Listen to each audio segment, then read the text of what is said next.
Les auditions à l'aveugle, pour moi, c'était un moment unique et le moment le plus fort de cette émission. J'étais dans un état un peu bizarre.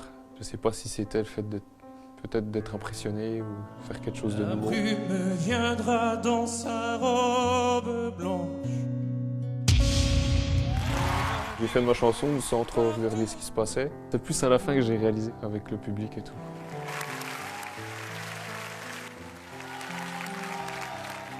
Le battle avec Nina, j'étais plus vraiment un duo. Pour moi, ça reste aussi un super bon moment, quoi. Les épreuves ultimes, on choisi la chanson et c'était une façon de montrer autre chose. C'est une épreuve que moi, j'ai pas ressentie trop bien, personnellement. C'est pas grave, ça s'est bien terminé quand même. Je vais te choisir les lions. Zazie, dans cette aventure, elle m'a apporté surtout du réconfort et du soutien. Plus ça va, encore plus c'est simple. Moi, j'ai ma place de talent et moi, elle a sa place de coach. C'est une relation complice. La demi-finale s'est bien passée. J'étais plutôt satisfait de ma presta.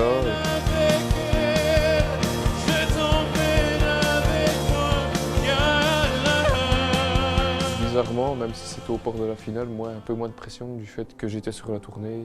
On se dit à partir de la demi-finale que après, c'est que du bonus, quoi. La finale, justement, je l'appréhende plutôt bien aussi, avec moins de stress que le premier et le deuxième live, quoi. Ça peut paraître bizarre, mais j'ai juste envie de profiter de ce dernier moment et que tout se passe pour le mieux et que tout le monde soit fier et content. Si je devais juste retenir une seule chose de cette aventure The Voice, ça serait la plus belle aventure de ma vie, c'est clair.